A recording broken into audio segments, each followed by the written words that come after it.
Hello students, আজি আমি class 10 R2 গণিতখিনি কৰি যাম। So ইয়াত কি কৈছে যে তলৰ প্ৰশ্ন সংখ্যা কেইটাৰ বৰ্গ সংখ্যাৰ এককৰ স্থানত কি থাকিব?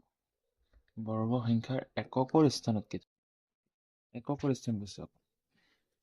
যিকোনো সংখ্যাৰ বৰ্গ যদি কৰোঁ আমি কি পাওঁ? এতিয়া চাওঁ 1 যদি বৰ্গ কৰোঁ তেতিয়াহ'লে কি হয়? 1 হয়। বৰ্গ মানে কি? স্কুৱেৰ। Again 2 বৰ্গ কৰিলে 4, 3 বৰ্গ কৰিলে 9, 4 বৰ্গ কৰিলে 16, 5 বৰ্গ কৰিলে 25, 6 বৰ্গ কৰিলে 36, 7 বৰ্গ কৰিলে 49, 8 বৰ্গ কৰিলে 64, 9 বৰ্গ কৰিলে 81. Okay, and 10 যদি বৰ্গ কৰিব যাওঁ 100. Okay, ঠিক আছে। এতিয়া চোৱা এককত কি আছে? 1, 4, 9, 6, 5, again 6, again 9, again 4, again 1, again 00. যিকোনো সংখ্যাৰ বৰ্গ কৰিলে এককৰ স্থানত কি কি থাকে? 1, 4, 9, 6, 5 আৰু দুটা শূন্য থাকে। 1, 4, 9, 1, 4, 6, 1, 4, 5, 6, 9 এনেকে মনত ৰাখিবি। 1, 4, 5, 6, 9 আৰু দুটা শূন্য থাকিলে দুটা শূন্য থাকে যিকোনো সংখ্যা বৰ্গ কৰিলে এনেকুৱা অংক থাকে ইয়াৰ এককৰ স্থান। ওকে, ইয়াৰ কাৰণে চোৱা একেবাৰে সহজ গণিত। ইয়াত কৈছে যে এককৰ স্থানত কি অংক হ'ব? তো ইয়াত চোৱা এককৰ স্থানত কি আছে? 2 আছে। 2 যদি স্কুৱেৰ কৰিলেও কি আহি যায়? 4 হ'ব। ইয়াৰ লিখিব লাগিব ইয়াৰ এককৰ স্থানত কি থাকিব? 4 থাকিব। ঠিক আছে, ইয়াৰ এককৰ স্থানত 4 থাকিব। একেধৰণে 2 নম্বৰটোত কি আছে? 9 আছে। 9ৰ স্কুৱেৰ কৰিলে কি হয়? 9ৰ স্কুৱেৰ কৰিলে হয় 81 আৰু 81 মানে এককৰ স্থানত কি থাকে? 1 থাকে। ইয়াৰ এককৰ স্থানত থাকিব 1। ইয়াতে লিখি আছো, তোমালোকে অলপ সজাই লিখি ল'বা যে 79ৰ বৰ্গ সংখ্যাৰ এককৰ স্থানৰ অংকটো হ'ব 9। ওকে, তো ইয়াত দুটা 0 আছে। দুটা 0 আছে মানে কি এককৰ স্থানত কি থাকিব? শূন্যই থাকিব, হয় না? এককৰ স্থানত কি থাকিব? শূন্যই থাকিব। দুটা শূন্য থাকিব, বাট শূন্য থাকিব এককৰ স্থানত যিহেতু কৈছে। ইয়াত 7 আছে। 7ৰ স্কুৱেৰ কৰিলে কি হয়? 49। 49 মানে কি? ইয়াৰ এককৰ স্থানত অনলি 9 থাকিব। ঠিক আছে, তাৰপিছত কৈছে তলৰ সংখ্যাকেইটা পূৰ্ণ বৰ্গ নোহোৱাৰ কাৰণ কি? এতিয়া চোৱা যিকোনো সংখ্যা বৰ্গ কৰিলে আমি এককৰ স্থানত কি কি দেখা পাওঁ? 1, 4, 5, 6, 9, 00. ঠিক আছে, এইখিনি আমি দেখা পাওঁ। যদি এইখিনি এককৰ স্থানত থাকে তেতিয়া পূৰ্ণবৰ্গ হৈ আছে, আৰু এইবিলাক যদি নাথাকে পূৰ্ণবৰ্গ নহয়। ইয়াত কৈছে যে পূৰ্ণবৰ্গ নোহোৱাৰ কাৰণ কি? প্ৰথমটো আছে 1057। এতিয়া 7 আছে নেকি? ইয়াত 7 নাই। তো 7 যিহেতু নাই গতিকে এইটো পূৰ্ণবৰ্গ নহয়। এনেকে লিখিব লাগিব। এটা লিখাৰ ধৰণটো দেখাই আছো বাছ, যে R2ৰ 1057 এনেকে লিখি যে 1057 পূৰ্ণবৰ্গ নহয়, কাৰণ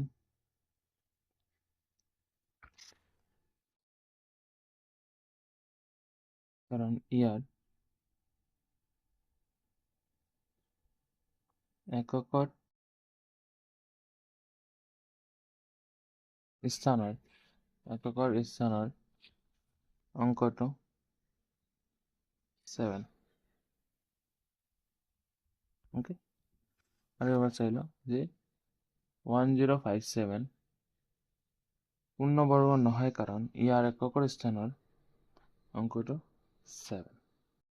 এই ধৰণে বাকীখিনি লিখি যাব লাগে। চেম ইয়াতে লিখিবা, ইয়াৰ এককৰ স্থানত কি আছে? 8 আছে, ইয়াত 2 আছে, আৰু ইয়াত এটা 0 আছে। ইয়াত এটা 0, দুটা 0 থাকিলে কি হয়? পূৰ্ণবৰ্গ হয়। এটা 0 থাকিলে কেতিয়াও পূৰ্ণবৰ্গ নহয়। যিহেতু এটা 0 আছে গতিকে ই পূৰ্ণবৰ্গ নহয়। তাৰপিছত কৈছে তলৰ সংখ্যাবোৰৰ বৰ্গ কিমান? বৰ্গ উলিয়াব কৈছে। বৰ্গ কি কেনেকৈ উলিয়াবা? জাষ্ট পূৰণ কৰি দিয়া। প্ৰথমটো চোৱা 19ৰ বৰ্গ উলিয়াব কৈছে। 19ৰ বৰ্গ মানে কি? 19 স্কুৱেৰ, আৰু 19 স্কুৱেৰ মানে কি? 19 ইনটু 19। এইটো পূৰণ কৰি দিবা, কিমান আহে? 81, 8, 17, 9, 1, 116, 361 আহে। 361 তোমালোকৰ এইটো আনসাৰ হ'ব। ওকে, এই ধৰণে বাকীখিনি কৰি দিব লাগে। বুজি পাইছা? নেক্সট চোৱা কি কৈছে যে মৌলিক উৎপাদক বিশ্লেষণ পদ্ধতিৰে বৰ্গমূল নিৰ্ণয় কৰা। বৰ্গমূল নিৰ্ণয় কৰিব লাগে কিন্তু মৌলিক উৎপাদক বিশ্লেষণ পদ্ধতিৰে। 4 নম্বৰৰ নম্বৰ 1764 তোমালোকে অলৰেডি জানা কেনেকৈ কৰিব লাগে এইবিলাক। 1764 মৌলিক উৎপাদক বিশ্লেষণ মানে এই ধৰণে হৰণ কৰিব লাগে। এতিয়া ছয়টো কিহেৰে হৰণ যায়? এককৰ ঘৰত যিহেতু 4 আছে যুগ্ম সংখ্যা তো 2ৰে হৰণ যাব। মৌলিক সংখ্যাৰে হৰণ কৰিব লাগিব, মনত ৰাখিবা। 2ৰে হৰণ কৰিলে 2 8 গুণ 16, 1 16 2 8 গুণ 16, 2 2 গুণ 4। এতিয়া আকৌ 2ৰে হৰণ যায়, 2 2 গুণ 4, 2 2 গুণ 4, 2 1 গুণ 2। এতিয়া আকৌ কিহেৰে হৰণ যাব চোৱা। এতিয়া যিহেতু অযুগ্ম সংখ্যা 2ৰে হৰণ নাযায়, কিহেৰে যাব? 4 4 8 অংককেইটা যোগ কৰা, 4 4 8 আৰু 1 9। এতিয়া যিহেতু 9 হয় আৰু 9ক 3ৰে হৰণ যায়, গতিকে এই সংখ্যাটোক 3ৰে হৰণ যাব। এইটো 3ৰে বিভাজ্য হোৱাৰ নিয়ম। 3ৰে হৰণ কৰিলে 3 1 গুণ 3, 1 14, 3 4 গুণ 12, 2 21, 3 7 গুণ 21। অ'কে, চিমিলাৰলি আকৌ চোৱা এইটোক 3ৰে ভাগ যায়। 3 দিলে 4 3 গুণ 12, 2 27, 3 9 গুণ 27। এতিয়া আকৌ কিহেৰে যাব? 7ৰে যাব, 7 7 গুণ 49।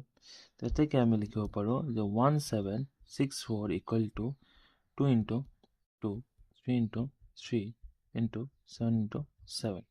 তো 2 ইণ্টু 2 মানে 2 স্কুৱেৰ, 3 ইণ্টু 3 মানে 3 স্কুৱেৰ, 7 ইণ্টু 7 মানে 7 স্কুৱেৰ। অ'কে, এতিয়া যিহেতু গোটেইখিনিত স্কুৱেৰ আছে, এইটো নিয়ম আছিল যে পাৱাৰ যদি চেম থাকে তলৰ ভূমিকেইটা পূৰণ কৰিব পাৰোঁ।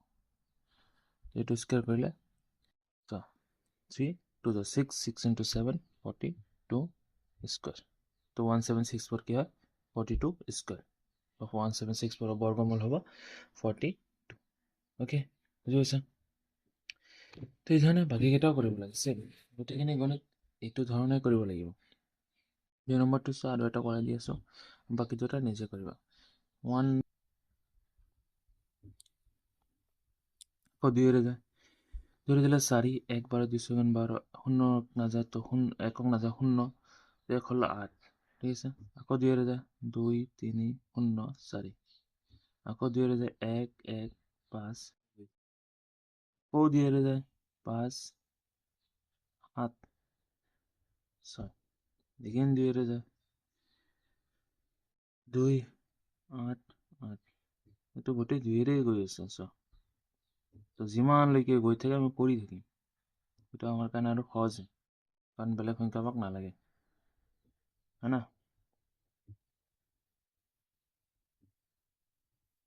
ঠিক আছে, গোটেইখিনি এনেকে হৰণ গ'ল, ইমান আহি গ'ল।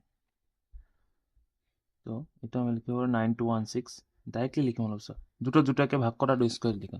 ইয়াত দুটা আছে, ইয়াত দুটা আছে, ইয়াত দুটা আছে, ইয়াত দুটা আছে, ইয়াত দুটা আছে, ইয়াত দুটা আছে।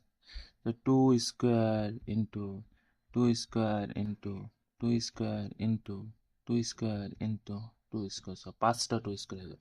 1 2 3 4 5টা আৰু 3 স্কুৱেৰ। গোটেইখিনি পূৰণ কৰিব লাগিব। চোৱা, 2 into 2 into 2 into 2 into 2 into 3, 2 2 গুণ 4, 4 2 গুণ 8, 8 2 গুণ 16, 2 16 গুণ 32। তো 32 আৰু 3 পূৰণ কৰি দিয়া, 6 9 96। 96 স্কুৱেৰ তোমাৰ কি হ'ব? সমান সমান 9216। সহজ একেবাৰে, বুজি পাইছা? তো এই ধৰণে আমাক কৰি যাব লাগিব গোটেইখিনি গণিত। অ'কে, ইয়াৰ পিছৰ গণিতটো চেম।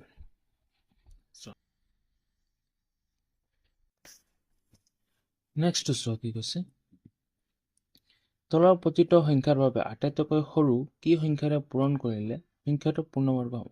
মানে কৈছে যে এইটো সংখ্যা পূৰ্ণবৰ্গ নহয়, তো আটাইতকৈ সৰু কি সংখ্যাৰে যদি তুমি এই সংখ্যাটোক পূৰণ কৰা আৰু পূৰণ কৰিলে এইটো কি হয়? পূৰ্ণবৰ্গ হৈ যায়। তো পূৰ্ণবৰ্গ মানে কি? যেনেকুৱা 9 পূৰ্ণবৰ্গ হয়, কাৰণ 3 স্কুৱেৰ ইকুৱেল টু 9 লিখা যায়, 25 5 স্কুৱেৰ ইকুৱেল টু 25 লিখা যায়। এতিয়া তোমাৰ 49, তো 7 স্কুৱেৰ ইকুৱেল টু 49 লিখা যায়। এইবিলাক কি? পূৰ্ণবৰ্গ সংখ্যা। কিন্তু যেনেকুৱা 8 হ'ল বা 9 তাৰপিছত 10, এইবিলাক পূৰ্ণবৰ্গ সংখ্যা নহয়। এতিয়া মই যদি কওঁ এইটোক কিহেৰে তুমি পূৰণ কৰিবা যাতে এইটো পূৰ্ণবৰ্গ হৈ যায়। এতিয়া আটাইতকৈ ওচৰত, এইটোৰ আটাইতকৈ ওচৰত পূৰ্ণ সংখ্যাটো হ'ল 16। এইটোক যদি মই 2ৰে পূৰণ কৰোঁ তেতিয়াহ'লে 8 2 যা 16 হৈ যাব আৰু এইটো এটা পূৰ্ণবৰ্গ সংখ্যা হৈ যাব। ঠিক একেধৰণে আমাক এইটো চাব লাগে। চোৱা, প্ৰথমটো কৈছে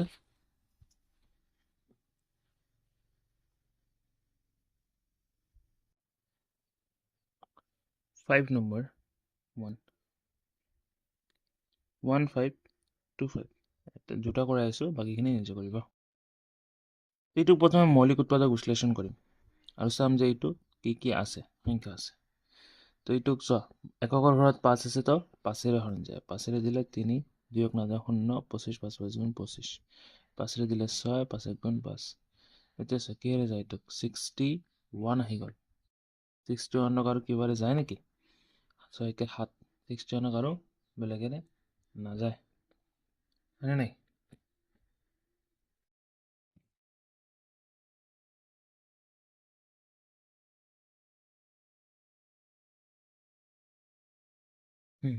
আৰু তো নাযায়, তো এইটো এনেকৈ থাকিব। এতিয়া মই এনেকৈ লিখিব পাৰোঁ 1 2 1 5 2 5। এইটো পূৰ্ণবৰ্গ নহয়, কাৰণ 61টো অকলে আছে, হয় নাই? এইটো 1 5 2 5ক যদি দিব পালে 61ৰে পূৰণ কৰোঁ, তো পূৰ্ণবৰ্গ হয়নে নাই? এইটো 5 স্কোয়াৰ ইন্টু 61 স্কোয়াৰ, অৰ্থাৎ 5 ইন্টু 61 হোল স্কোয়াৰ লিখে। তো হোল স্কোয়াৰ আহাৰ মানে কি? পূৰ্ণবৰ্গ হৈ গ'ল। অৰ্থাৎ কিহেৰে পূৰণ কৰিব লাগিব? 61ৰে পূৰণ কৰিব, আটাইতকৈ সৰু সংখ্যা এইটো, হয় না? তো এই সংখ্যাটোৰে যদি পূৰণ কৰি এইটো কি হৈ যায়? পূৰ্ণবৰ্গ হৈ যায়। 5 1 গুণ 5, 5 6 গুণ 30, 305ৰ স্কোয়াৰ। ঠিক আছে, এইফালে পূৰণ কৰি চাব লাগিব এইটো কি হয়। তো যি কি নহওক, এইখিনি নকৰিলে হয় তোমালোকে ডাইৰেক্টলি ইমানলৈকে লিখিলে আৰু চাবা কোনটো অকলে আছে। যিটো অকলে থাকে সেই সংখ্যাটো আমাক পূৰণ কৰিব লাগে, যিটো ছিংগল থাকে, এটা থাকে, এইটোক আমাক এইটোৰে লিখিব লাগিব যে এইটোৰে পূৰণ কৰিলে এই সংখ্যাটো পূৰ্ণবৰ্গ হ'ব। গতিকে লিখিব লাগিব এতেকে 1 5 2 5ক 61ৰে পূৰণ কৰিলে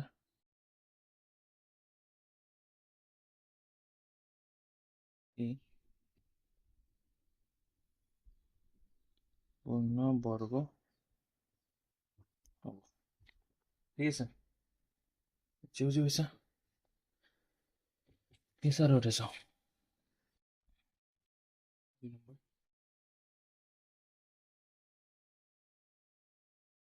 1008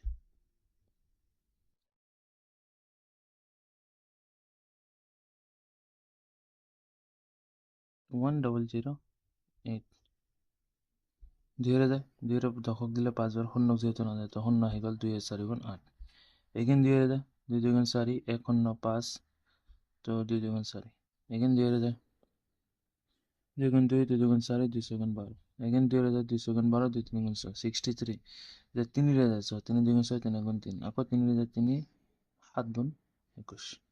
অ'কে, তো এইটো যদি চাওঁ 1008, এইফালে মই 2 স্কোয়াৰ লিখিব পাৰোঁ, 2 স্কোয়াৰ লিখিব পাৰোঁ, 3 স্কোয়াৰ লিখিব পাৰোঁ, সমান সমান 2 স্কোয়াৰ 2 স্কোয়াৰ 3 স্কোয়াৰ ইন্টু 7, অকলে কোনটো? অকলে আছে 7, হয় না? তো এইটো যদি মই 7 পূৰণ কৰি দিওঁ দুয়োফালে, 2 square into 2 square into 3 square into 7 into 7 মানে কি 7 স্কোয়াৰ, আল্টিমেটলি তো ডাইৰেক্টলি লিখো 7 স্কোয়াৰ হৈ গ'ল পূৰ্ণবৰ্গ। এতিয়া চাওঁ হোল স্কোয়ার লিখা যায়, নাই নাই, এইফালে 2 2 গুণ 4, 4 পূৰণ 21, তো 21ক 4ৰে পূৰণ কৰিলে হ'ল, 4 গুণ 4, 4 2 গুণ 8, তো 84 স্কোয়ার। ইয়াতে লিখিব লাগিব এতেকে 1008ক 7ৰ আটাইতকৈ সৰু 7ৰে পূৰণ কৰিলে, এইটো তোমালোকে লিখি ল'ব নিজে, পূৰণ কৰিলে ই পূৰ্ণবৰ্গ। ঠিক আছে, ইয়াৰ পিছৰ গণিতটো সেম ধৰণে কৰিব লাগে, হৰণ কৰিলে। এতিয়া সেম কৰিবা যে ইয়াত 7 আছে, যদি কোৱা যে এইটো কিহেৰে হৰণ কৰিলে এইটো পূৰ্ণবৰ্গ হ'ব, তো 7ৰে হৰণ কৰিলে পূৰ্ণবৰ্গ হ'ব। তো এইটো লিখি দিলে, এইখিনিলৈকে ওলাই লৈ সেম টু সেম ওলাবা, আৰু লাষ্টত লিখি দিবা এতেকে এটক 7ৰে হৰণ কৰিলে ই এটা পূৰ্ণবৰ্গ হ'ব। তো 6 নম্বৰ গণিতটো সেম ধৰণে কৰিব লাগে। অ'কে, তো আজিৰ কাৰণে এইখিনিয়ে, নেক্সট ভিডিঅ'ত মই বাকী গণিতখিনি কৰাই দিম। তো আজিৰ ভিডিঅ'টো ভাল লাগি থাকিলে আৰু তোমালোকে যদি ভালকৈ বুজি পাইছা, তো ভিডিঅ'টো নিশ্চয় ছাবস্ক্ৰাইব কৰিবা আৰু নিজৰ সহপাঠীৰ লগতো শ্বেয়াৰ কৰি দিবা। তো থেংক ইউ ফৰ ৱাচিং।